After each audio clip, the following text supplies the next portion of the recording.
Hi everyone, welcome back to my channel. In today's video, we are going to learn about conditional sentences in English. What is a conditional sentence? It is a sentence that shows a condition and its result in simple words. If this happens, then that happens. ये हमें condition और उसके results के बारे में बताते हैं.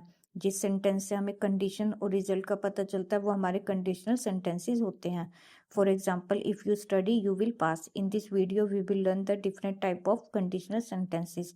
Zero conditional, first conditional, second conditional and third conditional with very easy examples in English so you can understand them clearly. So stay tuned and let's start learning. And don't forget to like, share and subscribe to my channel. आइए हम conditional sentences के types देख लेते हैं. ये conditional sentences होते हैं हमारे जब इफ के बाद हमें कंडीशन दिखानी हो और उसके बाद हमें रिजल्ट शो करना हो, उसके लिए हम इसका यूज कर सकते हैं. ये चार तरीके के होते हैं: zero conditional, first conditional, second conditional and third conditional. Zero conditional, इसमें हमारी हमेशा सच्ची बातें जो सामान्यतः सत्य है उसके लिए हम इसका यूज करते हैं. और जो ये फर्स्ट कंडीशनल है ये भविष्य में सच्ची संभावना, जो हमें भविष्य में कुछ हो सकता है, पॉसिबल है, उसके लिए फर्स्ट कंडीशनल का यूज कर सकते हैं. और सेकंड कंडीशनल का यूज तब किया जाता है जब हमें कल्पना करनी हो, उसके लिए, मतलब कोई भी चीज मतलब जो संभव नहीं है, सिर्फ कल्पना है हमारी, उसके लिए हम सेकंड कंडीशनल यूज करते हैं. और जो थर्ड कंडीशनल है ये बीती बातें जो पास्ट में हो चुका है उस पर अफसोस करने के लिए इसका यूज कर सकते हैं. आइए कुछ इनके एग्जाम्पल्स दे देती हूँ मैं और फिर इनको समझने की कोशिश करते हैं इनका यूज हम कैसे कर सकते हैं. जीरो कंडीशनल, ये हमेशा मतलब हमेशा सामान्य सत्य को दिखाती है, जो बातें सच है. If you heat ice it melts. अगर तुम बर्फ गर्म करते हो तो वह पिघल जाती है. ये बात हमारी सच है, तो ये हमारा जीरो कंडीशनल है. इसके बाद जो ये इफ है, इफ के बाद जो भी सेंटेंस होगा वो सिंपल प्रेजेंट होगा और जो कोमे के बाद वाला सेंटेंस है वो भी हमारा सिंपल प्रेजेंट में ही बनाया जाता है. आइए एक और एग्जांपल देख लेते हैं इसका.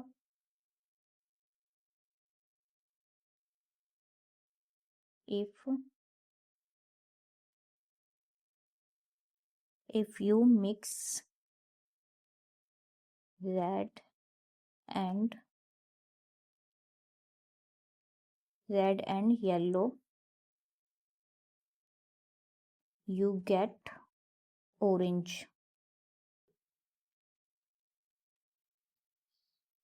अगर तुम लाल और पीला मिलाओगे, रेड एंड येलो, तो नारंगी पाओगे, मतलब नारंगी कलर मिलता है. You get orange. तो ये हमारे दोनों सिंपल प्रेजेंट में बनाए. इफ के बाद भी सिंपल प्रेजेंट है और दूसरे वाला सेंटेंस जो कोमे के बाद है वो भी हमारा सिंपल प्रेजेंट में ही बनता है. ये हमारा जीरो कंडीशनल है. आइए अब फर्स्ट कंडीशनल की बात कर लेते हैं. फर्स्ट कंडीशनल ये दिखाता है जो मतलब पॉसिबल हो सकता है, जो भविष्य में हो सकता है, उसके लिए. इसके स्ट्रक्चर में हमें इफ के बाद जैसे देख एग्जाम्पल देखिए पहले आप. If you call me, if के बाद हमारा सिंपल प्रेजेंट आता है और फिर दूसरे वाले सेंटेंस में हमारा विल प्लस वर्ब की फर्स्ट फॉर्म आती है. I will help you. If you call me I will help you. अगर तुम मुझे कॉल करोगे तो मैं तुम्हारी मदद करूंगा.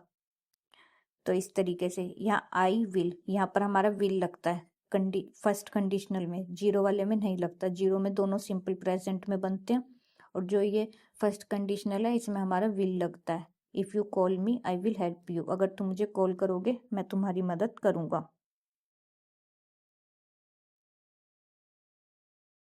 If you study you will पास.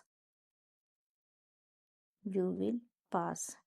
अगर तुम पढ़ोगे तो तुम पास हो जाओगे. इस तरीके से हम फर्स्ट कंडीशनल का यूज कर सकते हैं. सबसे पहले सिंपल प्रेजेंट और फिर विल लगाकर. अब ये सेकंड कंडीशनल की बात कर लेते हैं जो हमें कल्पना वाले सेंटेंसेस दिखाते हैं. ये वाले कंडीशनल मतलब जो सच नहीं है, सिर्फ कल्पना कर रहे हैं हम, अगर ऐसा होता तो ऐसा होता। जैसे if I were rich I would buy a big house. ये सिर्फ हमारी कल्पना है, ऐसा कुछ है नहीं। अगर मैं अमीर होता तो मैं एक बड़ा घर खरीदता। इसमें हमारा वुड लगता है दूसरे वाले सेंटेंस में। वुड के साथ क्या लगता है हमारा, वर्ब की फर्स्ट फॉर्म, ये buy. I would buy a big house. अगर मैं अमीर होता, ना तो मैं अभी अमीर हूँ, मेरी बस एक ये कल्पना है, बैठे बैठे मैं एक कल्पना कर रहा हूँ अभी प्रेजेंट में खड़े होकर। कुछ भी कल्पना कर सकते हैं हम। जैसे अगर मैं, उसके साथ हम मतलब सेकंड कंडीशनल का यूज कर सकते हैं। जैसे इफ, कल्पना करने वालों में, इफ आई वर, अब ये मैं दोबारा एक कल्पना कर रही हूँ, if I were a bird I would fly in the sky. ना तो मैं पक्षी हूँ अभी और ना मैं उड़ सकती हूँ, मैं बस कल्पना कर रही हूँ। अगर मैं पक्षी होती तो मैं आसमान में उड़ती। अगर मैं पक्षी हुई नहीं तो मैं उड़ भी नहीं सकती।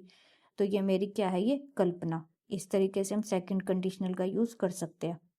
और जो थर्ड कंडीशनल है, इसमें हमें बीती हुई बातों पर अफसोस मनाने के लिए करते हैं हम। जैसे जो भी बात बीती हुई है उस पर अफसोस करते हैं, अगर ऐसा हुआ होता तो पास्ट में ऐसा होता। पास्ट में, ये हमारा पास्ट से लेना देना है इसका। और जो सेकंड कंडीशनल का है उसका हमारा लेना देना प्रेजेंट से, अभी से। और ये पास्ट के बारे में दिखाता है थर्ड कंडीशनल, ये आपको ध्यान रखना है। इस वाले में, ऊपर वाले में वुड आता है और इसमें वुड हैव आएगा। अब देखिए कैसे हो सकता है इसका एग्जाम्पल। इफ आई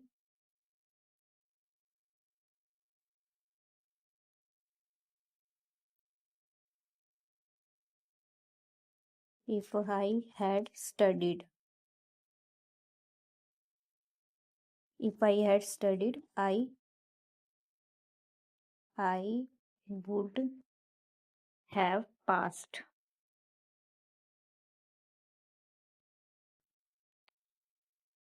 अगर मैंने पढ़ाई की होती तो मैं पास हो गया होता, मतलब पास्ट में अगर ऐसा किया होता तो ऐसा हो गया होता पास्ट में। ये सारा सब कुछ पास्ट के बारे में बताएगा।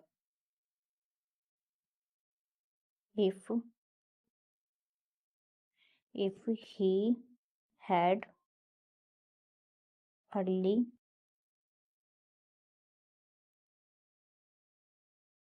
if he had left early,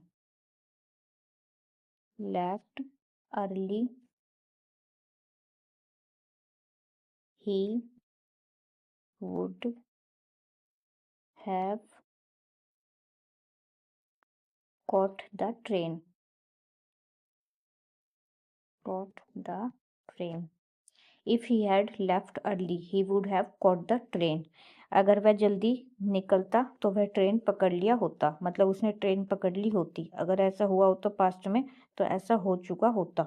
इसके लिए हम थर्ड कंडीशनल का यूज कर सकते हैं। तो यही दोस्तों आज के हमारे zero conditional, first conditional, second conditional और थर्ड कंडीशनल थे। ये हमारे कंडीशनल sentences के टाइप्स है सारे। तो thank you for watching it. Don't forget to like, share and subscribe to my channel.